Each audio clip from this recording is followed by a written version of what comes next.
తల్లిదండ్రుల కోసం చిన్న వయసులోనే తనకు ఇష్టం లేని పెళ్లి చేసుకుని అత్త సాధింపులు, ఆడపడుచుల వేధింపులతో భర్తతో ఇష్టం లేని సంసారం చేస్తూ అన్నీ భరిస్తున్న భర్త మరో అమ్మాయిని ప్రేమించానంటూ పెళ్లి చేసుకున్నాడు. మరి తర్వాత ఏం జరిగింది? పార్ట్ 3. ఫ్రెండ్స్, మీరు మొదటి 2 పార్ట్స్ స్టోరీస్ విన్నాక ఈ స్టోరీ వినండి. ఇక స్టోరీలోకి వెళితే, చిన్ని పరిస్థితి చాలా దారుణంగా మారిపోయింది. తనని పట్టించుకునే వాళ్ళే లేరు. మనోహర్ ఎప్పుడు బయట తిరుగుతూ ఉండేవాడు. సూర్యకాంతంకి తన పనులు చేయడానికి ఒక పిల్ల ఉంటే చాలు. అసలు చిన్ని అందరితో మాట్లాడడం మానేసింది. తన పని తాను చేసుకొని తన దురదృష్టానికి బాధపడుతూ ఉండేది. ఒకరోజు పండగకి రామయ్య గారు అందరినీ ఇంటికి పిలుస్తారు. సూర్యకాంతం గారు సరే వస్తాను అని చెప్పి ఫోన్ పెట్టేస్తారు. ఆ విషయం మనోహర్కి చెప్తారు. మనోహర్ కోపంగా చిన్ని దగ్గరికి వెళ్ళి, మీ నాన్న ఊరికి పిలిచాడంట, అక్కడికి వెళ్ళాక ఇక్కడ సంగతులు అక్కడ చెప్పావనుకో మీ అమ్మా నాన్న శవాలు చూస్తావు అని కోపంగా చెప్పి వెళ్ళిపోతాడు. చిన్నిలో ఏ చలనం ఉండదు. తనకి అలవాటైపోయింది తిట్లు తింటాం, కొడితే భరించడం. ఇంకా అందరూ బయలుదేరుతారు. అలా చిన్నిని కూడా తీసుకెళ్ళాలి అనుకుంటారు. కారులో బయలుదేరుతారు. చిన్ని ప్రాణం లేని దానిలా ఉంది. తన జీవితం తనది కాదు అన్నట్టుగా ఉంది. కానీ సడన్గా కార్ బ్రేక్స్ ఫెయిల్ అవుతాయి. అందరూ కారులో నుంచి బయటికి దూకేస్తారు. మనోహర్ చిన్నిని చూశాడు. కానీ తన ప్రాణం మీద ఉన్న ఆశతో త్వరగా బయటికి దూకేస్తాడు. చిన్నికి ఏం అర్థం కాదు. మెల్లిగా అలా కళ్ళు మూసుకొని ఉంది. ఆ కారు వెళ్ళి ఒక పెద్ద బండరాయికి గుద్దుకుంది. దానితో కారు ముక్కలు ముక్కలుగా అయిపోయింది. మనోహర్కి కొంచెం గాయాలు తగిలినా పర్వాలేదు. తన ఆరోగ్యం బాగానే ఉంది. అందరూ కళ్ళు తిరిగి పడిపోతారు. తర్వాత దారిలో కొంతమంది వెళ్తూ ఉంటారు. పడిపోయిన మనోహర్ని చూస్తారు. ఇతను మన రామయ్య అల్లుడు కదా, దెబ్బలు బాగా తగిలాయి అనుకుంటూ అతని హాస్పిటల్లో జాయిన్ చేస్తారు. కొంచెం దూరంలో కారు కనిపిస్తుంది.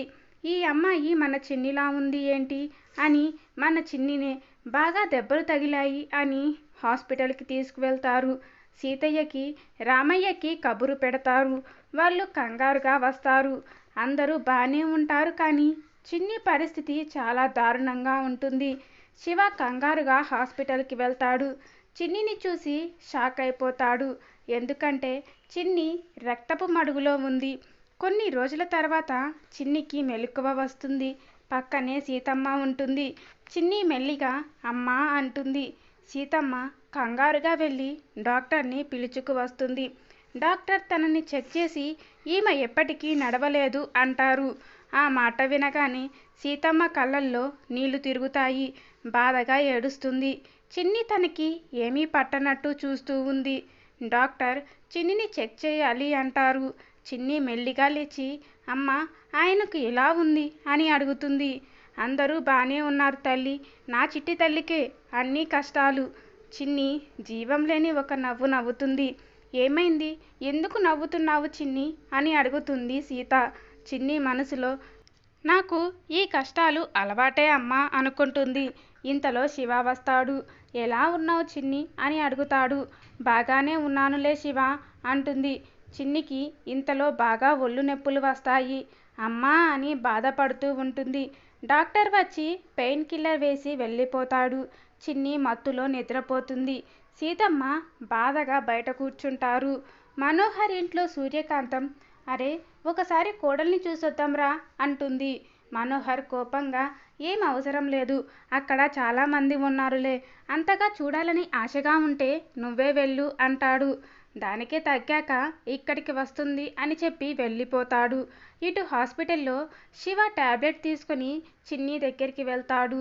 అప్పు టాబ్లెట్స్ వేసుకోవాలి అంటాడు. చిన్ని మెల్లిగా లేస్తుంది. టాబ్లెట్ వేసుకుంటుంది.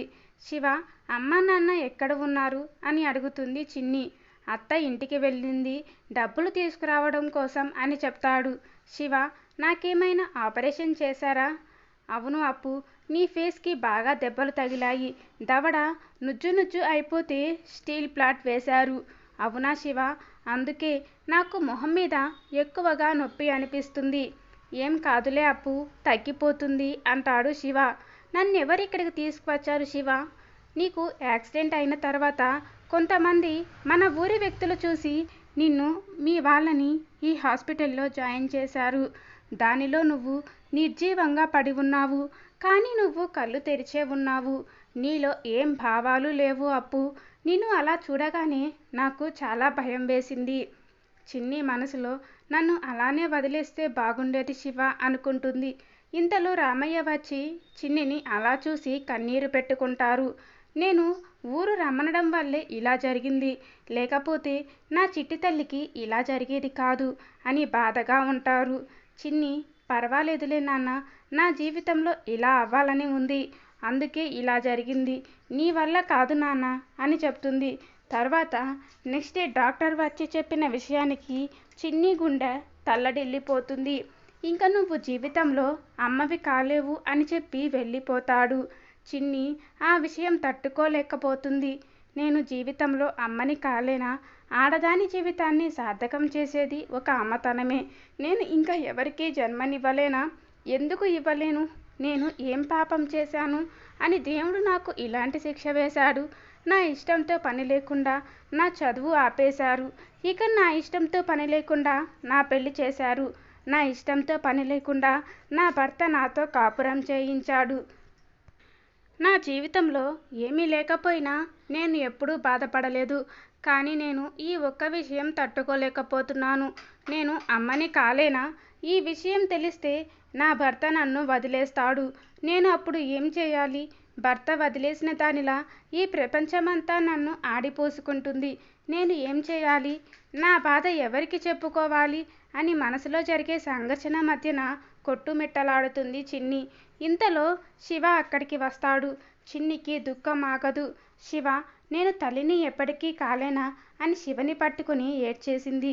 శివ బాధగా, ఏడవకు చిన్ని, నా చిన్ని ఎప్పుడూ పిరికిది కాదు. తన సమస్యని తాను పరిష్కరించుకోగల సమర్థురాలు. నువ్వే ఆలోచించు, నువ్వు ఏంటో. నా చిన్ని ఎవరి మీద ఆధారపడదు. తను ఈ ప్రపంచాన్ని ఎదిరించి నిలబడగలదు. నువ్వేంటో నువ్వే తెలుసుకో అని చెప్పి బయటికి వెళ్ళిపోతాడు. చిన్ని ఆలోచిస్తుంది. భర్త లేకపోతే ఏంటి? నాకు ఈ ప్రపంచంలో ఎవరూ అవసరం లేదు. నాకు కాళ్ళు లేకపోతే ఏంటి? నేను ఎవరి మీద ఆధారపడి బ్రతకను. నా జీవితం ఒకరి కాళ్ళ కింద ఎందుకు ఉండాలి? నేనే నా జీవితాన్ని సరిచేసుకుంటాను. ఇవన్నీ జరగాలంటే ముందు నేను చదువుకోవాలి. అవును, నేను చదువుకుంటాను. ఇంతలో శివ అక్కడికి వస్తాడు. ఇదిగో అప్పు, ఇది నీ ఇంజనీరింగ్ కాలేజీకి నేను అప్లై చేశాను. నువ్వు చదువుకోవాలి అప్పు అని చెప్పి వెళ్ళిపోతాడు. చిన్నికి చాలా సంతోషంగా ఉంటుంది. దేవుడు అన్నీ తనకు చెడుగా చేసినా ఒక మంచి చేశాడు. అదే శివ లాంటి స్నేహితుణ్ణి బహుమతిగా ఇచ్చాడు అని శివకి ధన్యవాదాలు చెప్పుకుంటుంది మనసులో. కొన్ని రోజుల తర్వాత చిన్నిని డిశ్చార్జ్ చేస్తారు. చిన్నిని కాలేజ్కి తీసుకెళ్లే బాధ్యత శివ తీసుకున్నాడు. తనని జాగ్రత్తగా తీసుకొస్తున్నాడు. శివ ఎక్కువగా చిన్ని వాళ్ళ ఇంట్లోనే ఉంటున్నాడు తన అప్పు కోసం. కానీ చిన్ని మనసును కలిచివేసే విషయం ఒక్కటే, మనోహర్ ఇంకో పెళ్లి చేసుకుంటాడేమో అని. తన ఊహని నిజం చేస్తూ ఒక ఫోటో వచ్చింది. అదే మనోహర్ పెళ్లి కార్డు. మనోహర్ వెడ్స్ మంజుల అని ఉంది. చిన్ని కళ్ళల్లో నీళ్లు తిరుగుతాయి. అప్పుడే హాయిగా నవ్వుతూ వస్తున్న శివ మొహం చూస్తుంది. శివ మొహంలో అందమైన నవ్వును చూసి తనకి ఏమీ గుర్తురాలేదు. మనసు మొత్తం హాయి కమ్ముకుంది. చిన్ని మనసులో, మనోహర్కి పెళ్ళైతే ఏంటి? వాడు ఏనాడైనా నన్ను బాగా చూసుకున్నాడా? ఎప్పుడైనా నాతో ప్రేమగా మాట్లాడా? అయినా కేవలం నా శరీరాన్ని కోరుకున్నారు అంతే. నన్ను ప్రేమగా చూసుకుంది నా శివ మాత్రమే. నన్ను ప్రేమగా చూసుకునే వాళ్ళు నా దగ్గర ఉన్నారు, అది చాలు అనుకుంటుంది. వెంటనే ఫోన్ తీసుకుని హ్యాపీ మ్యారీడ్ లైఫ్ అని మనోహర్కి మెసేజ్ చేస్తుంది. ఇప్పుడు తన మనసు ఎంత ప్రశాంతంగా ఉందో తనకి తెలుస్తుంది. శివ నవ్వుతూ చిన్ని దగ్గరికి వస్తాడు. చిన్ని హ్యాపీగా శివని హగ్ చేసుకుని, చాలా థ్యాంక్స్ శివ, నా స్నేహితుడిగా ఉన్నందుకు అంటుంది. ఏమైంది అప్పు, అంతా బానే ఉంది కదా? చిన్ని హాయిగా నవ్వి, ఏమవుతుంది శివ, నువ్వు ఉన్నావు కదా, నాకు ఏం కాదు అంటుంది. సరే అప్పు, నువ్వు బాగా చదవాలి, చెప్తున్నా, నీ కాళ్ళ మీద నువ్వు నిలబడాలి అంటాడు. చిన్ని నవ్వుతూ, నాకు కాళ్ళు లేవు కదా శివ, ఎలా నిలబడతాను? శివ మనసుకి బాధగా అనిపిస్తుంది. తన 2 చేతులతో ఎత్తుకొని పైకి లేపి ఇలా అంటాడు. చిన్ని తననే చూస్తుంది. తన కళ్ళల్లో నీళ్లు తిరుగుతాయి. అప్పు, నువ్వెప్పుడు ఆ కుళాయి తిప్పకు. మన ఊరిలో నీటి సమస్య అంతా తీరిపోయింది అంటాడు శివ. అవునా? పక్క ఊరిలో నీళ్లు దొరకడం లేదంట. అక్కడికి వెళ్దామా అని అమాయకంగా ఫేస్ పెట్టి అంటుంది చిన్ని. చిన్ని ఫేస్ని చూసి శివ ఒక్కసారి గట్టిగా నవ్వేశాడు. శివని చూసి చిన్ని కూడా నవ్వుతుంది. సీత, రామయ్య వాళ్ళిద్దరిని అలా చూసి మనం ఎంత తప్పు చేశాం సీత. పిల్లకి అన్ని కష్టాలు ఏరికోరి తీసుకొచ్చాము. తనని చక్కగా చదివించి ఉంటే మన పేరును నిలబెట్టేది అంటాడు రామయ్య. అవునండి, మనమే కాదు, చాలామంది తల్లిదండ్రులు అబ్బాయిలు ఎలాంటి వారో తెలుసుకోకుండా కేవలం డబ్బు ఉంటే సుఖపడతారు అని ఆడపిల్లల జీవితాన్ని అంధకారంలోకి తోసేస్తున్నారు అంటుంది సీత. అవును సీత, ఆడపిల్లకి కావలసినవి డబ్బు కాదు, ప్రేమగా చూసుకునే భర్త. డబ్బులు మాత్రమే ఉంటే వాళ్ళు సుఖంగా ఉండరు. ప్రేమించే భర్త కూడా ఉండాలి. ఆదరించే అత్తమామ ఉండాలి. ఆడపడుచులు స్నేహితుల్లా ఉండాలి. మన అపర్ణ విషయంలో దేవుడు తనకి అన్నీ ఇవ్వకపోయినా మన చిన్ని మనకి ఉంది అంటే కారణం శివనే.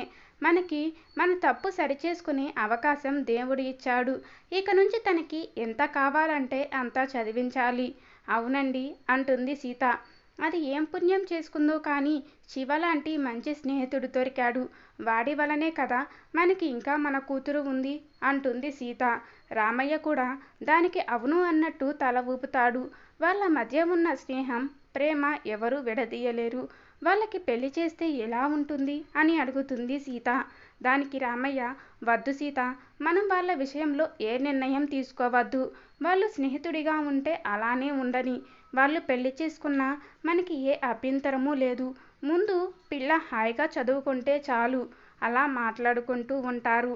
శివ, నాకు చాలా బోర్ కొడుతుంది అంటుంది చిన్ని. నేను ఉన్నా కూడా నీకు బోర్ కొడుతుందా అంటాడు శివ. అవును శివ. సరే, నీకోసం నేను ఒక గిఫ్ట్ తెచ్చాను చూడు అంటాడు. చిన్ని హ్యాపీగా ఆ గిఫ్ట్ని ఆత్రంగా ఓపెన్ చేస్తుంది. దానిలో టచ్ ఫోన్ ఉంది. నాకు బాగా నచ్చింది అంటుంది చిన్ని. అలా ఇద్దరు హ్యాపీగా ఉంటారు. అలా కొన్నాళ్ళకి తన చదువు కూడా కంప్లీట్ అయిపోతుంది. ఒకరోజు చిన్ని కూర్చొని దీర్ఘంగా ఆలోచిస్తుంది. శివ వచ్చి చిన్ని పక్కన కూర్చుంటాడు.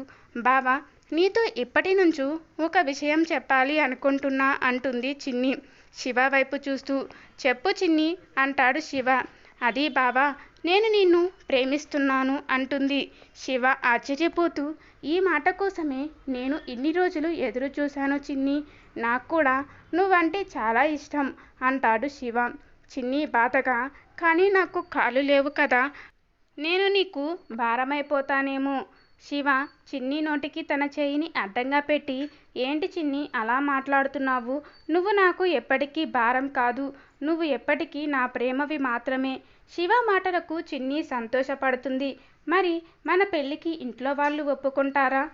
ఇంతలో సీతారామయ్య ఒకేసారి, ఎందుకు ఒప్పుకోము తల్లి, మీ ఇద్దరు పెళ్ళి మేము ఘనంగా చేస్తాము అని హ్యాపీగా చిన్నిని హత్తుకుంటారు. చిన్ని మొదటిసారి వాళ్ళ అమ్మానాన్నని చూసి ఆశ్చర్యపడుతుంది.